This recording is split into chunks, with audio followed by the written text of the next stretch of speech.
Swayam Prabha. Digital India. Educated India.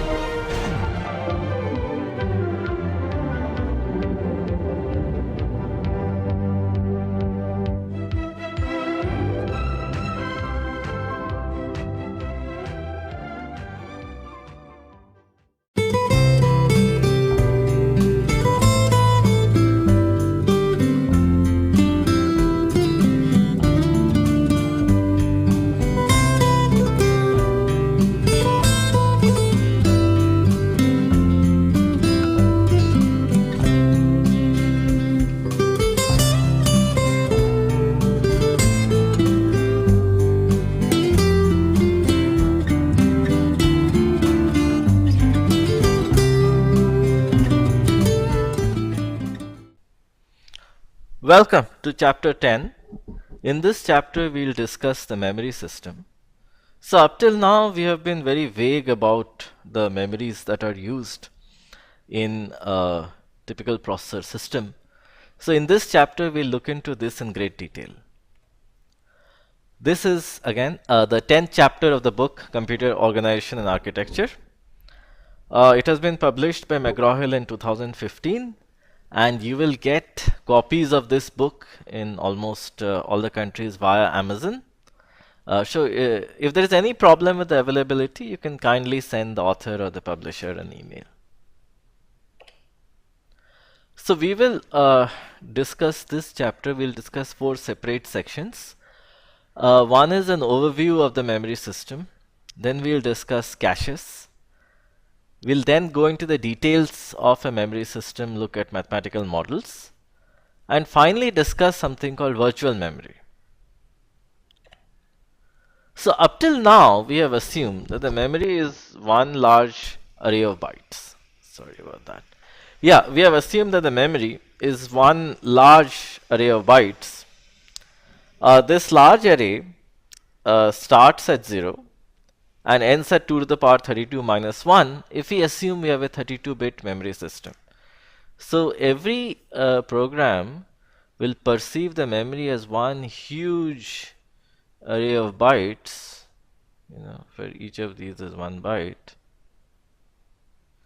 And each byte has an address, and that's the memory address. So we have also assumed that it takes 1 cycle to access the memory, which means perform a read or write. So this is the assumption that we have been making, that when we write a program, an assembly program to be specific, the entire memory in the system is assumed to belong to that program, and the program can write to any part of the memory space at will. So that is not what happens in reality. What happens in reality is something like this. We have many programs running at the same time, and we have to somehow magically avoid overlaps between programs running on the same processors, right? And running on the same processor. Also, what we have assumed is that all our programs require less than 4 GB of space, which again, might not be true. So, for example, let's say we have a processor. So we have a processor over here.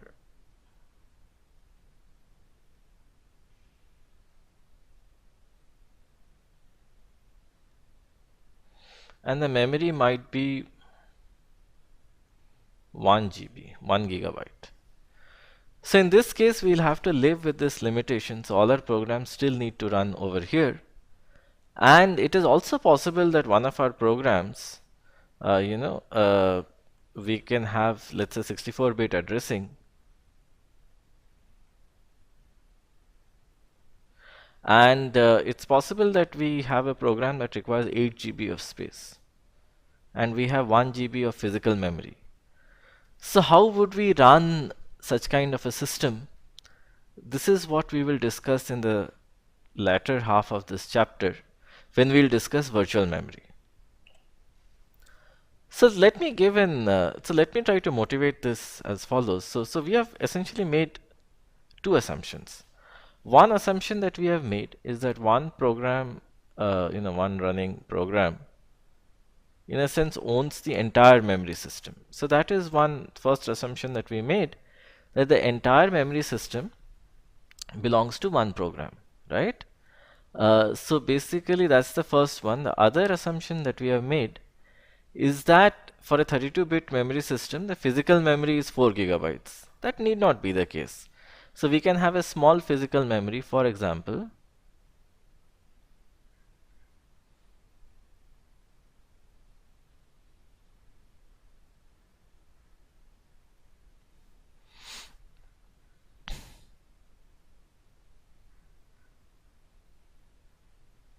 so we can have maybe a 1 gigabyte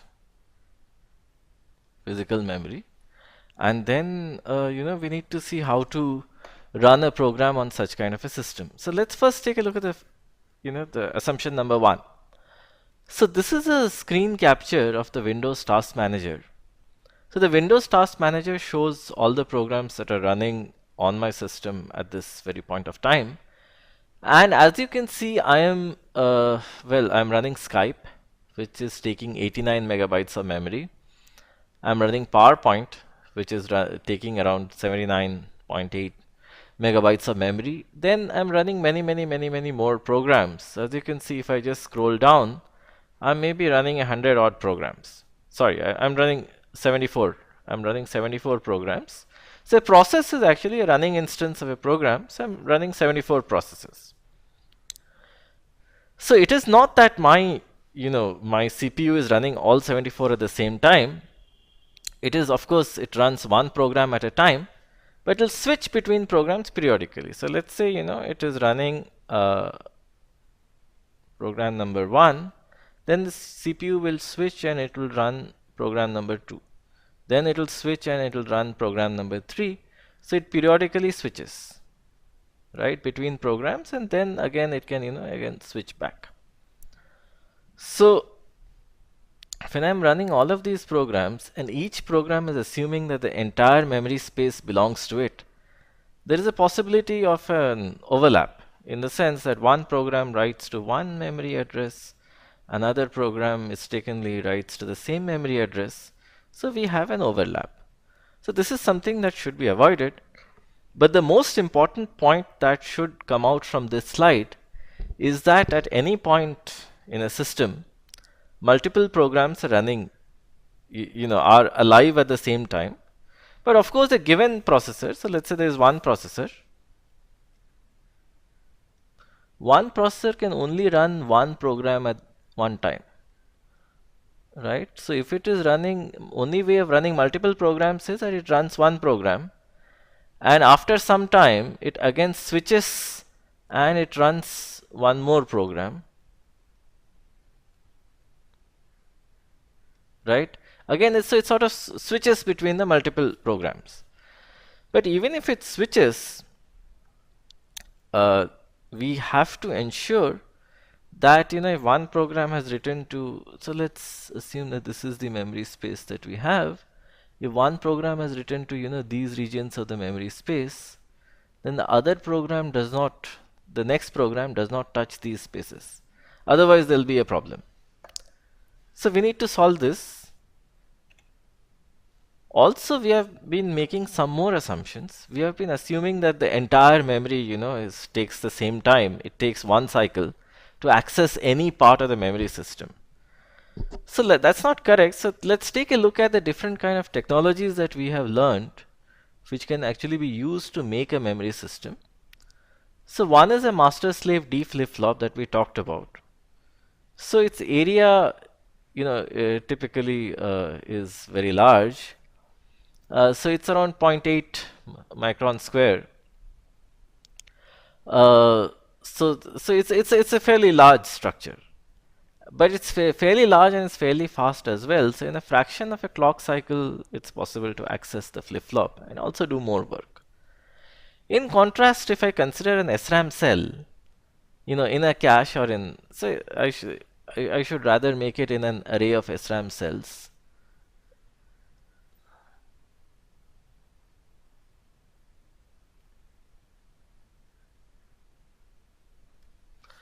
So if I consider a single SRAM cell in an array for storing a single bit, it is actually 10 times more area efficient. So the area that it takes is around 0.08 micron square, and the typical latency will be 1 to 5 clock cycles. If I consider a DRAM cell in an array, so it is even more area efficient, right? So it is even 16 times more area efficient than an SRAM cell. So it only takes 0.005 micron square. So these are slightly old values, but the ratios will still remain the same if I consider current technology.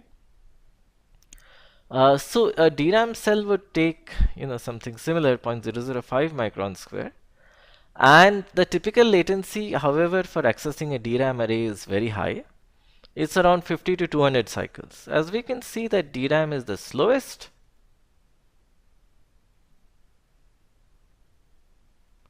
and the D flip-flop is the fastest.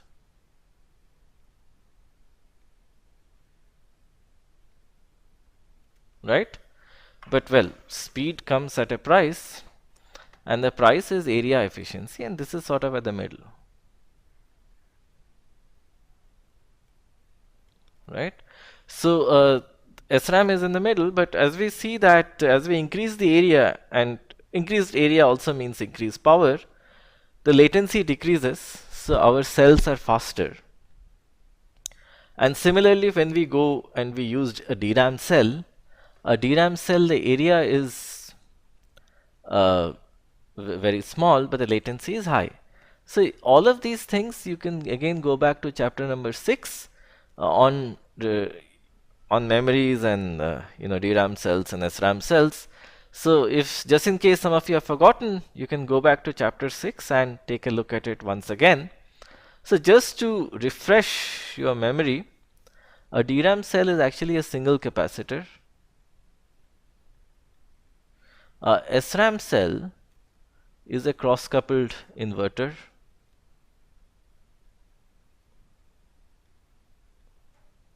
And a master slave D flip-flop, well, that essentially consists of cross-coupled NAND gates. Two of these. So basically one of this and one more with some additional complexities. So this is there in chapter 6, but the basic idea is that a certain trade-off exists between latency and area. So should we make our memory only using flip-flops? Well, it's a very bad idea, because for a given amount of chip area, we'll be able to fit only very few bits. In contrast, right, so it's 10 times the area of a memory with SRAM cells roughly, and 160 times the area of a memory with DRAM cells. So these are representative numbers, and also they will consume significantly more power. So we can't use any single technology to make the memory, right? That's the most important take-home point that is coming from this slide, that to make a memory system, so there are trade-offs. Maybe I can write down.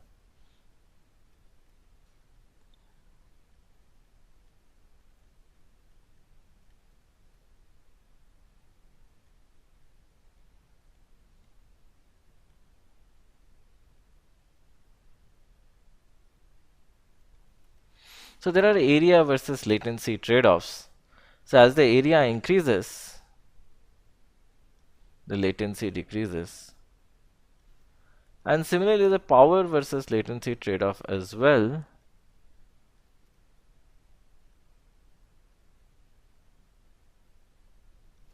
So as the power increases, as we have more power, the latency decreases. However, the entire memory cannot be made of just flip-flop cells. It'll not contain, its capacity will be very low. It will not be power efficient. It will consume too much of power. Similarly, the entire memory cannot be made just of DRAM cells, because we can fit in a lot of bits, but it will be too slow. So given these things, we can nicely summarize all the trade-offs over here, something that we discussed in the previous slide. If I increase the area, I'll reduce the latency, of course, but increase the power. If I make the memory cells faster, I'll increase the area, but I'll increase the power as well. And if I reduce the power, well, I have to make them smaller and make them slower as well. So you cannot have the best of all worlds. So it's a, it's a philosophical thing, but that is true, that having the best of all worlds is not possible, right? That is simply not possible. So what is in a sense desirable is that we have something, some kind of a solution which is a compromise. So, as we have been discussing, having a memory with just flip-flops will not be able to store anything. With just SRAM cells, well, we need more storage, and that also will not do. And with DRAM cells, we'll have a lot of storage space, but every access will be very, very slow. So what do we do? So memory latency depends on, well, the size of the memory, yes. The larger is the size, slower it is. The memory access latency also depends on the number of ports. So this is, let me discuss this. See, consider a small memory like a register file. So in the register file, there is one instruction which is reading in one cycle, and there's also one instruction which is writing. So if the instruction is reading two registers in the same cycle, you need two read ports or two interfaces to read. Similarly, one instruction is writing, you need one write port. A port is essentially an interface to write. So two read and one write. Right? So we can always have a slightly bigger, we can always have a different kind of processor that instead of one instruction issues two instructions per cycle. So what would this processor require? It would need 4 read ports and 2 write ports. 6 ports, right? So we have one more, so more are the number of ports, the number of parallel accesses per cycle. Slower will be the memory, and slower also will be, more will be the power.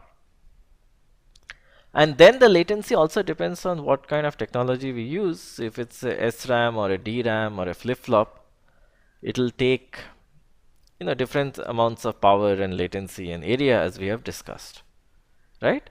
So what are the main things that are in our control? One is the size, right? So we can tweak with the size of the memory. So if, let's say, the storage capacity is low, so if it's the 4 kilobyte memory, it'll be very fast. If it's a 4 megabyte memory, it'll be fairly slow. And the number of parallel accesses we are supporting, right? The number of ports. And the technology that we are using. What are we building it with? SRAMs or DRAMs or flip-flops? So let's look at a solution, but let's first search for a solution in real life. So let's leverage some patterns. So let us consider a student Sophia's workplace. So let's assume that Sophia is sitting over here, right, on a desk. And she has some books on the desk, and nearby she has a shelf which has some more books. And there is a cabinet, there is a huge cabinet that is far away, right? So clearly the desk is small. So if in terms of size, the desk is the smallest, and this is smaller than the shelf.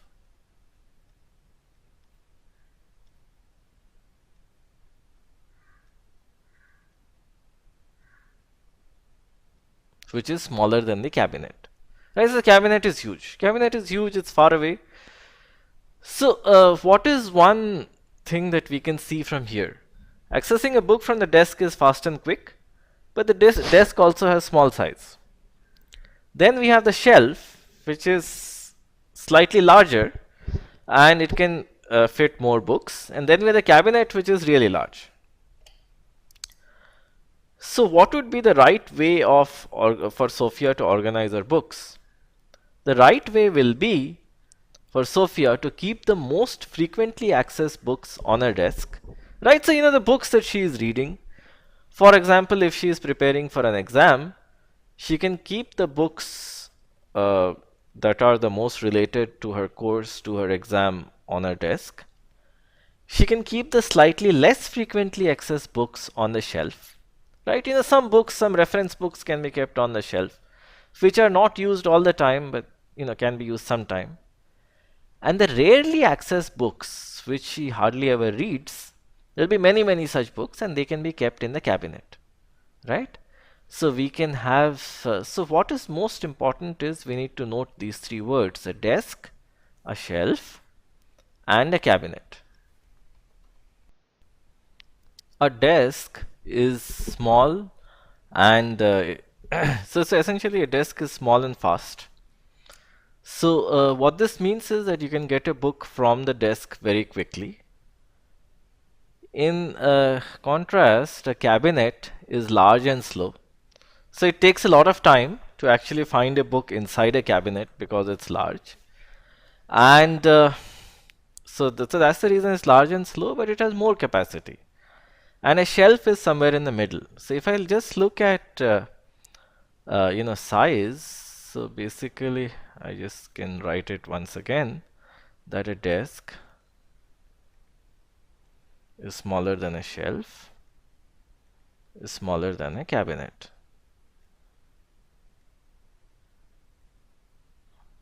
If I look at latency, or time it takes to get a book, fetch a book, then it's the reverse. A desk is faster than getting a book from a shelf, which in turn it is faster to get a book from the cabinet. So why does this strategy make sense? Well, the strategy makes sense mainly because of the nature of human behavior, right? So let's say before preparing for an exam, she will tend to read the books which are on the desk more and more, right? Over and over again, she'll read the same books because she's preparing for one exam.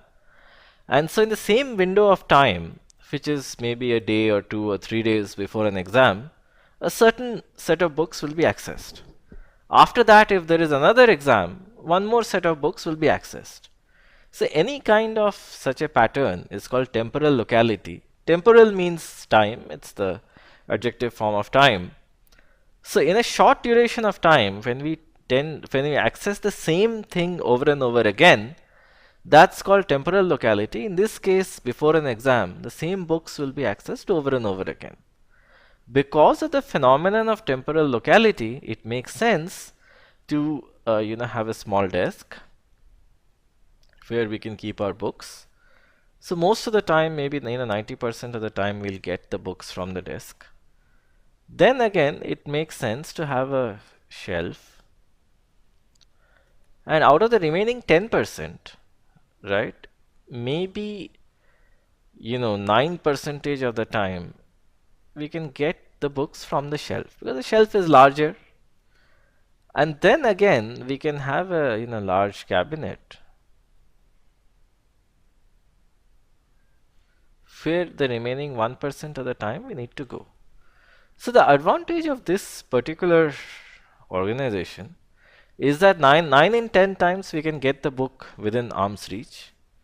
Out of that, 9 in 100 times we can get the book from the shelf. So maybe Sophia just needs to walk 10 steps.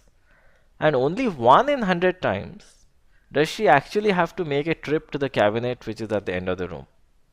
Which sounds reasonable. This is typically the way that we organize things. So even on a kitchen, this is exactly what we do. On a kitchen countertop, we have very commonly used ingredients, right? For example, salt, sugar, that's there on the countertop.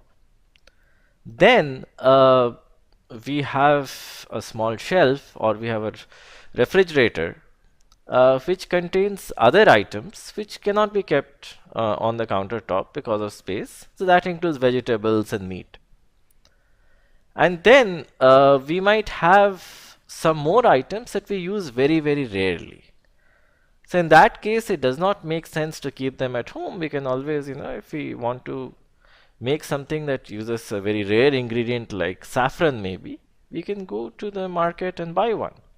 So this is similar. So this pattern, so this is again temporal locality in action, where what we are doing is that we are basically looking at all our accesses and trying to derive a pattern out of it. So be it accessing memory or be it anything else, we always have some amount of temporal locality.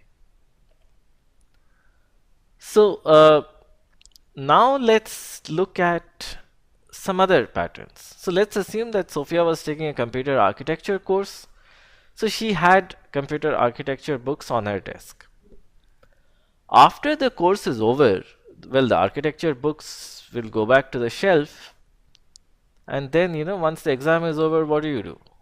You have fun, you go on a vacation. So vacation planning books will now come to the desk. So then, she will study where does she want to go on vacation and then figure out the right vacation destination. So one idea that we can use over here is that, look, we can bring all the vacation planning books that she has in one go. So, for example, if she wants to, let's say, go to Europe, but then she changes her mind and decides that she needs to go to Singapore. So it would not be a good idea to make a separate trip for each and every vacation planning book. So it makes sense that she brings all the vacation planning books in one go. So if she requires one of them, in high likelihood she will require a similar book in the near future. So essentially she will make a trip to the shelf or make a trip to the cabinet and come back with a stack of similar books in one go and put them on the desk. Right? So this is what you would typically do.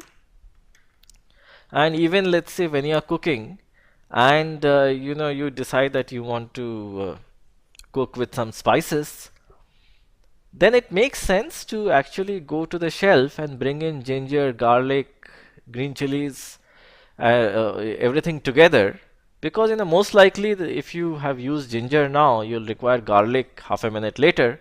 So why make a separate trip? Just bring all the spices in one go. So this is also one more pattern similar to temporal locality. So this pattern is called spatial locality. So let's now quickly discuss both. So temporal locality means So it's a concept that basically states that if a resource is accessed at some point of time, then most likely it will be accessed again in a short period of time.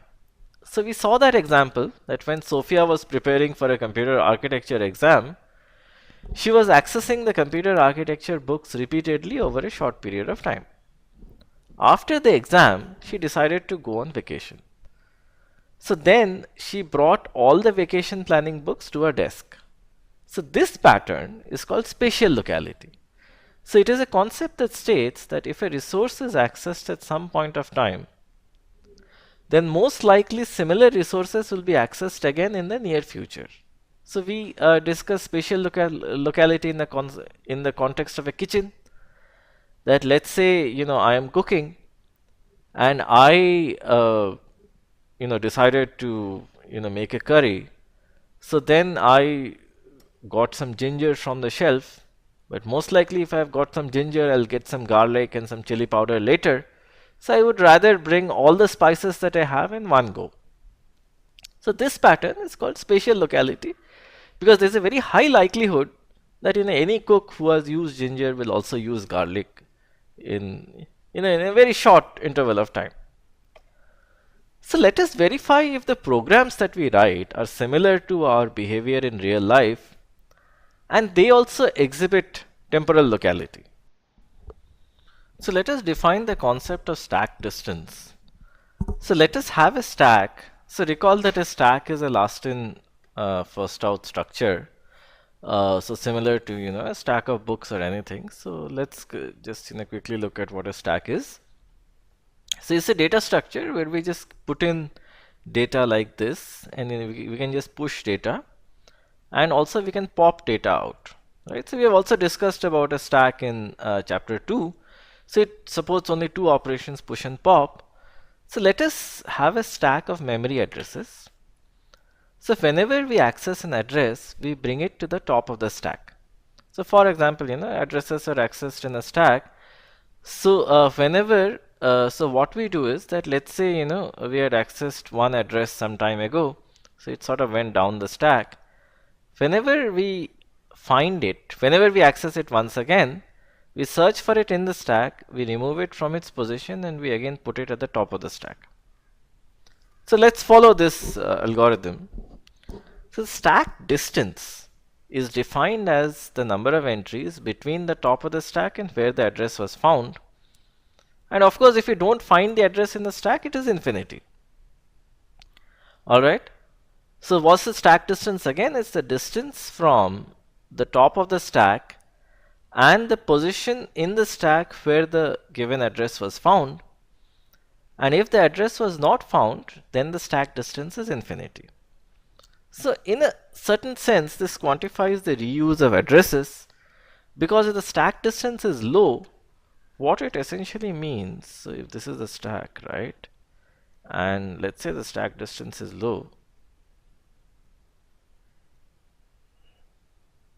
what this essentially means is that, almost the similar addresses are being used again and again and again. And this is what it would mean. If it's high, means that addresses are being used in a very random way. So once again, the stack distance is the distance from the top of the stack to the position at which the given memory address was found. And when you find it, you move it and you take it to the top of the stack. So well, we plotted the stack distance for a given benchmark. So almost all workloads have similar profiles. So this was for a set of Perl programs. And so the x-axis is the stack distance and the y-axis is the probability. So it's a probability density function essentially. So we see that the highest probability or the most probable stack distances are pretty much these two, which makes it less than 20. So if I've accessed one address, most likely within the next 20 memory accesses, I'll access it once again. And that's, very significant. And if I just add up the rest, what this basically tells me is that, roughly for, let's see, this is around 27, this is around 17, 44, 54.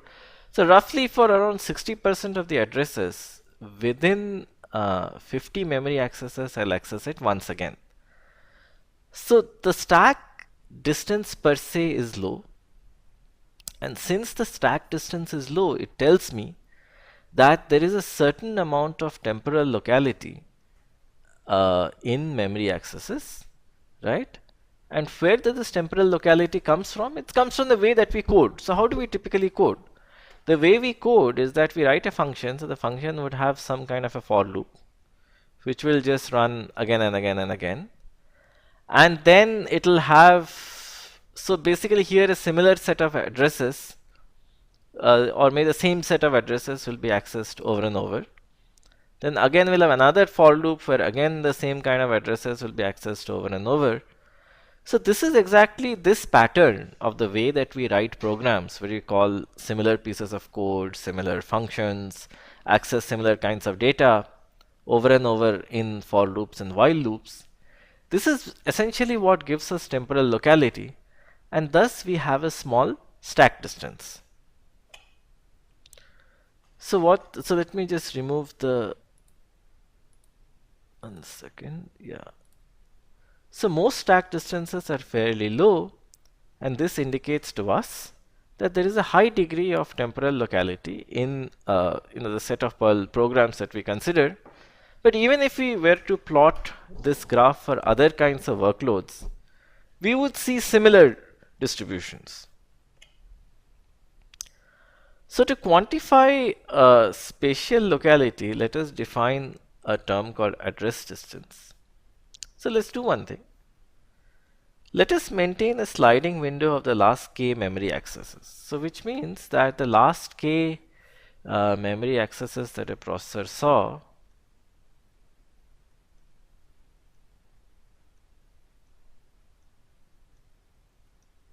let us just maintain them, right, the last k accesses. So let us define the address distance as follows. So the ith address distance is the difference in the memory addresses of the ith memory access and the closest address in the set of the last k memory accesses, right? So let's assume if k is equal to 10, I just maintain a window of the last 10 memory accesses. Now let's say I access address number 104. So here there is no 104, but I had, let's say, accessed address 100. So this means that I will choose whichever address is there in the last 10, which is the closest to 104. In this case, if it's 100,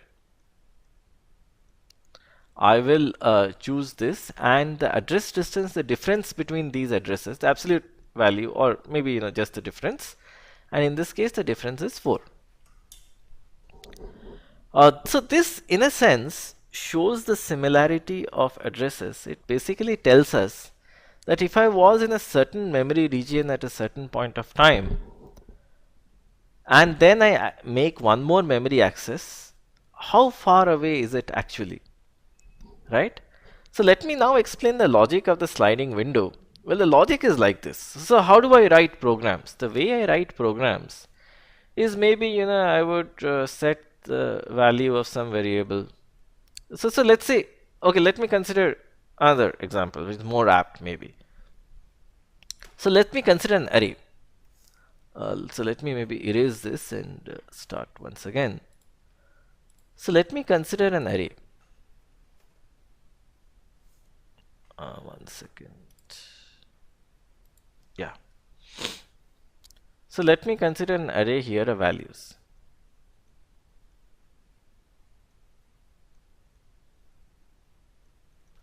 So typically a program that I write inside a for loop, we pass through the array of values and we do something on them. So we can maybe have something as x is equal to vals I, where I is the loop index, plus some constant, plus something else, it doesn't matter. And then I can have some more lines.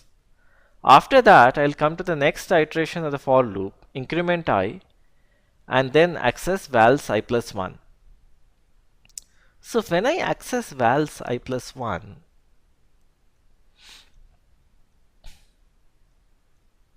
I will look at my sliding window of the last k accesses, right?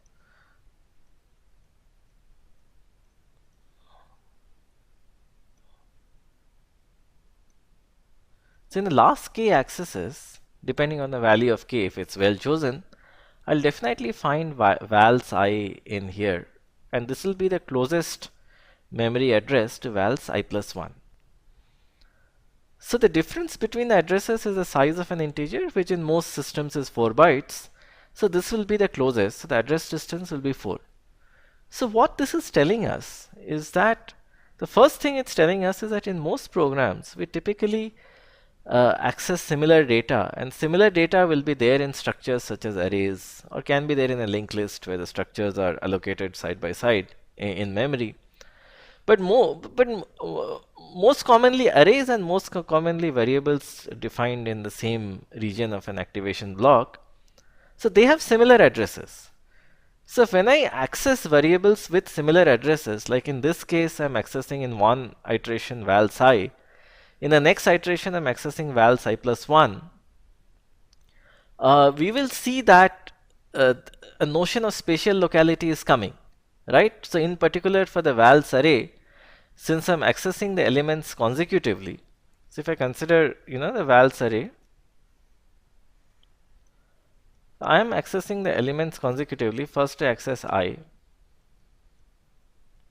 then I'm accessing I plus 1, and so on.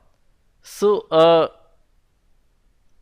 this means we are accessing similar items with similar addresses, and so spatial locality is there, but the way we quantify it is slightly tricky.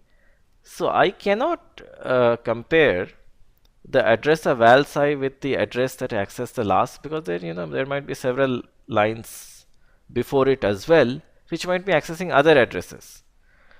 So to sort of not get confused, the way we have defined it is that let me consider a window of the last k addresses and find the closest one. So in this case, when I'm accessing vals I plus 1, I'll find vals I, which will be the closest, and it will tell me that for at least vals I plus 1, the address distance is 4. Similarly, there can be other kinds of accesses in between these lines, and we'll always find that we would have accessed some other data location which is close by in terms of memory addresses. And this is a pattern that we can use. So this is spatial locality. This is a pattern that we can use after quantifying it. So let me quantify, again let me consider a case where k is equal to 10, and let me consider a benchmark, a workload consisting only of Perl programs. And let me plot the address distance. So if I do a probability density function of the address distance, so what I see is that the highest probability is centered around 0. So that's the highest. And if I consider this region, then roughly I have around 10 plus 25, 35 plus 15, roughly 50%, more than 50% of the accesses are within an address distance of plus or minus 25 bytes, right? So this is typically the way that programs access. This is because there will be many arrays where I'm accessing the array elements. There will be many local variables. So for example, if I define int, I, j, and k, what most compilers would do is that they will give them consecutive addresses. I starting at one point, j 4 bytes later, k 4 bytes after j. So if I'm accessing j and then I'm accessing I and then I'm accessing k, so it doesn't matter what the order is, but we'll always find that we're accessing similar data. Similarly, if there is an array or there's a string or something, so then we'll also, if we are doing a scan through the array using a for loop, we'll also be accessing similar data. So a notion of spatial locality with a low address distance is there. And so that is why we get this graph. And what we see here is that most accesses, if I compute their address distance, more than 50-60% of the accesses is within plus or minus 25 bytes, right? So that is my first conclusion. And smaller is the address distance, higher is the spatial locality. So what does this mean? This means that, look, if I access something with memory address X, very likely in the near future I'll access something with memory address X plus or minus delta, where delta is a small number, right? So this tells me that this pattern is, this pattern does exist in real world programs, and we should use it in some way.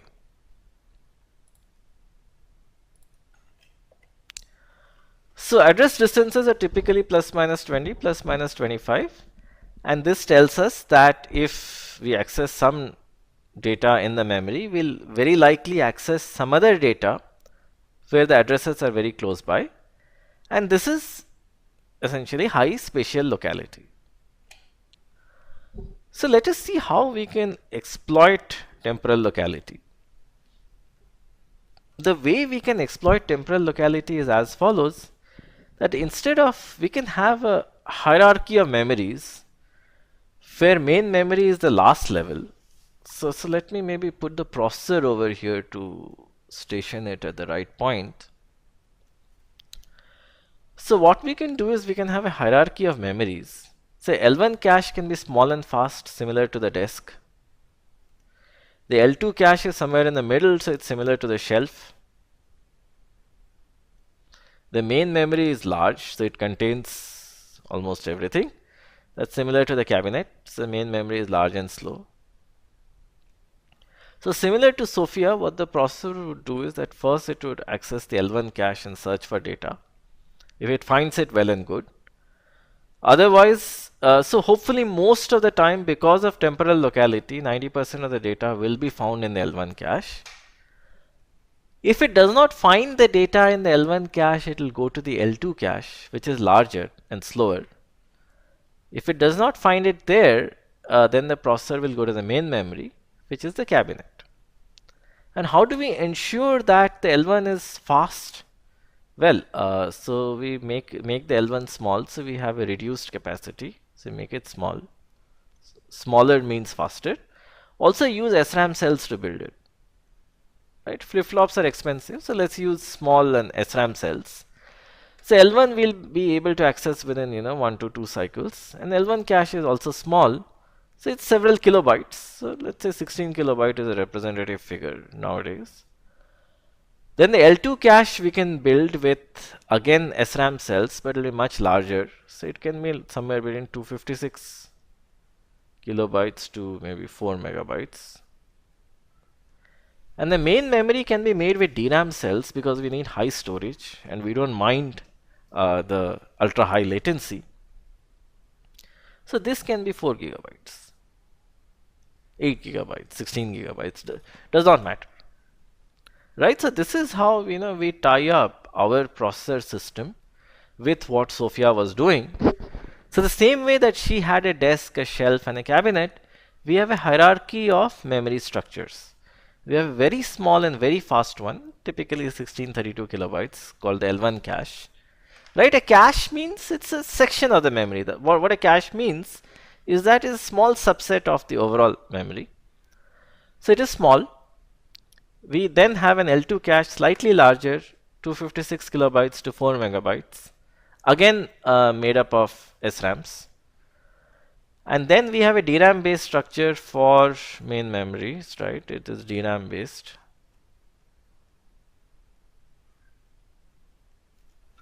For main memory, so it has 4 gigabytes to 32 gigabytes of memory. So that's a lot of memory space. So this is just a quick summary of what we discussed. L1 cache small and fast, L2 cache in the middle. The main memory is large.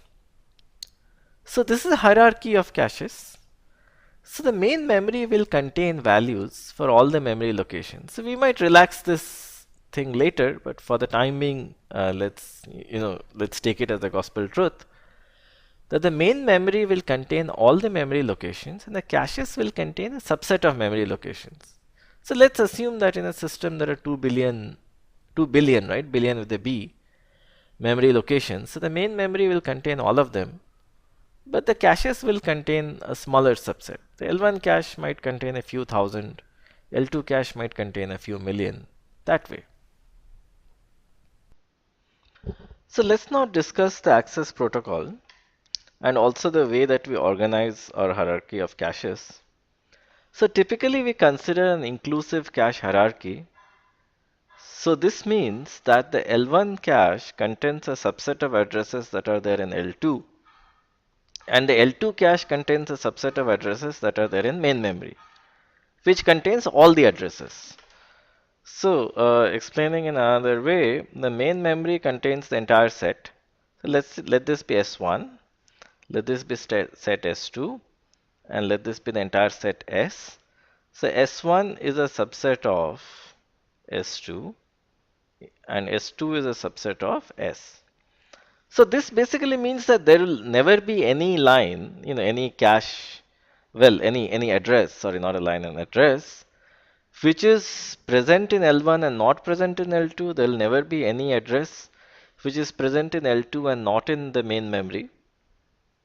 So that will never be the case. It will always be the case that L1 is a strict subset and L2 is a strict subset of the addresses in the main memory. So this is called inclusive cache hierarchy. In general, it's a good idea to have an inclusive cache hierarchy as opposed to a non-inclusive cache hierarchy, which causes a lot of problems. So it's more of a research topic than actually a textbook topic. And the protocol is as follows. We first access the L1 cache. If the memory location is present, we have a cache hit. So we say that the memory location is present, so we can perform the access read or write. So the important term here is a cache hit, which tells us that the memory address, the memory location is there in the cache. Otherwise, we have a cache miss. So if there's a cache miss, means that the address is currently not there. For example, if we access the L1 cache and a certain address is not there, a request now needs to be sent to L2. If L2 has the address, it will fetch it and give it to L1. If L2 does not have the address, then it will send a request to main memory, right, which is made of DRAM cells. And so L1 and L2 are typically within the processor, within the chip, right? So what does the chip contain? Well, the chip will contain the processor, it will contain the L1 and the L2, right? And the main memory is typically outside. It's a separate module which is outside.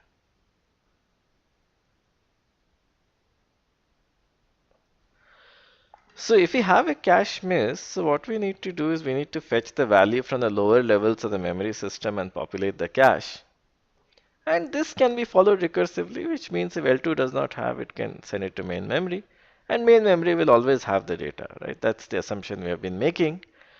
So we need not have two levels. We can have L1, then L2, then L3. So a lot of large processors have an L3 as well, and then they have a main memory. Some processors also have an L4, but L4 is very, very rare. L1, L2, L3 is common, or just L1, L2 and main memory is also common. But what is the most important here is to have an inclusive cache hierarchy where the addresses in L1 are a very strict subset of the addresses in L2 and the addresses in L2 are a strict subset of the addresses in main memory. So let's take a look at the advantage of having this kind of an organization.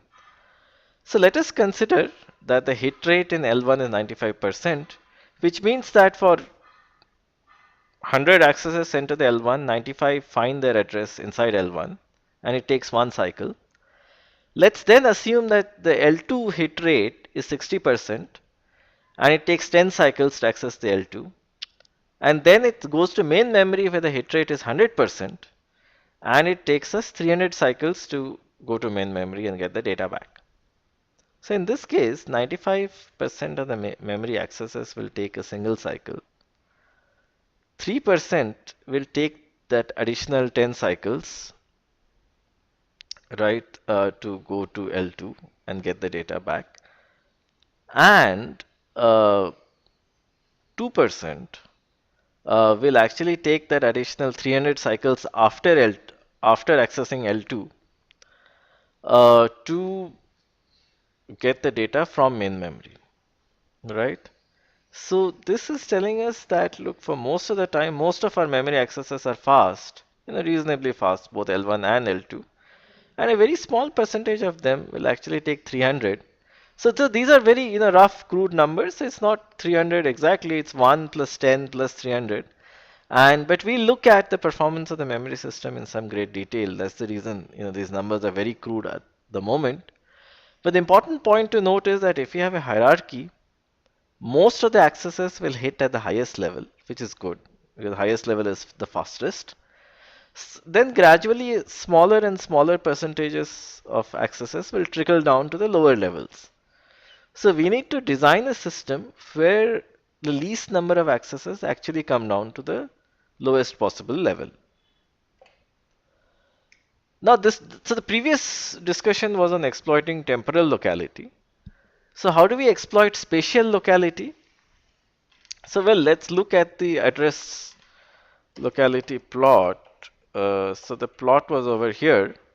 The address distances are typically within plus or minus 20 bytes, plus or minus 20, 25 bytes, right?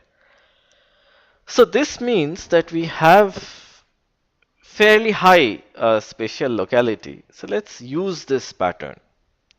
So since most of the addresses are within a small range, so the idea is that let us group memory addresses into sets of n bytes. Each group is known as a cache line or a cache block. So it's an atomic unit in the sense that we'll treat the entire group as one.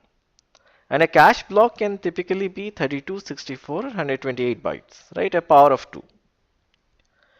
So what is the reason of creating these larger blocks of bytes? The reason is as follows, that once we fetch a block of 32 or 64 bytes, because of a very short address distance and because of high spatial locality, a lot of accesses in a short time interval will fall within the block, right? So it will fall within the address range of the block, or a lot of accesses will find their data in the block itself. So consider this once again. So let's assume that there is this address with address 100. And most of the time we are finding, in a short interval of time, most of our accesses will be between 75 and 125. So it's a good idea. It's a very, very good idea that what we do, the same way that Sophia fetched all the vacation planning books at once because she thought if she'll use one, she'll use the other, is that we divide the memory system into 64 byte blocks. So one is address 0 to 63, other is 64 to 127. So this basically means that if let's say we start a program by accessing address 100, in very, very high likelihood we'll be accessing most of the addresses in the range of 75 to 125 as per our plot in a short span of time. And if we fetch the entire 64 bytes together from the lower levels, from the main memory or from the L2 cache into the L1 cache, then uh, we will reduce our miss rate significantly, right? Because of spatial locality, if all the accesses are within this block in a small period of time, we'll all have cache hits. So we'll not have to go outside the L1 cache. So it's a fantastic idea in that sense. So what again is the conclusion from our address distance plots? It was that let us break down our entire memory space that we have into contiguous sets of blocks where a block is 32, 64 or 128 bytes. And let's treat a block as an atomic indivisible unit that we fetch from lower levels or displace to lower levels. And the advantage of bringing in a block in one go is that let's say we start with this address, then we in a high likelihood we'll access the next few addresses. So if a block, for example, contains the data of an array, so if we start from this address, very likely, very, very high likelihood we'll scan through the array, so we'll access all of these addresses. So this takes care of spatial locality as well. So now we have taken a look at both temporal locality as well as spatial locality. So next we will discuss how to use both of these and design our caches. So let me just summarize a couple of things, and caches we'll actually discuss in the next lecture. So what I want to summarize is I want to go back to the plots, right? One for temporal locality, one for spatial locality. So for temporal locality, we use the notion of the stack distance, and we said that if the stack distance is low, the temporal locality is high. And why was this the case? Because it's a standard pattern. We looked at a kitchen, we looked at Sophia's desk, we looked at a program with for loops.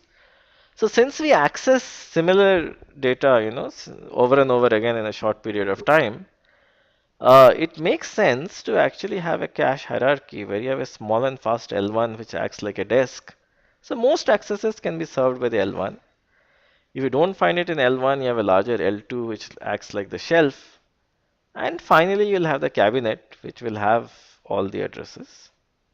And you don't find something in L1, you go to the main memory. So that's how essentially by creating a hierarchy of these caches, we are leveraging temporal locality and we're bringing this desk, shelf and cabinet, this observation, this principle into the design of processors as well. That's point number one.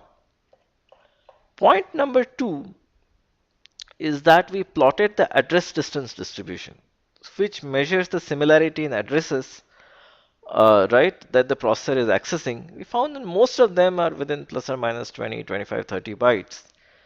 So if we create an indivisible unit, so let's say if we fetch instead of 1 byte or 4 bytes at a time, we fetch let's say 64 bytes at a time, like fetching multiple vacation books at a time. If let's say I've started access in this address, most likely I'll access the addresses nearby, and all of them I would have already fetched because they're part of the same block. So we'll have a lot of cache hits, right? So we solve the problem of ensuring spatial locality by dividing the memory space into blocks. So that's also a very important concept. So to summarize, after this entire 1 hour lecture, we looked at a cache hierarchy, right? We justified it. And we divide memory into blocks. So these are our two important observations that we'll take forward when we actually design caches. All right, which is, I'm sorry, this slide.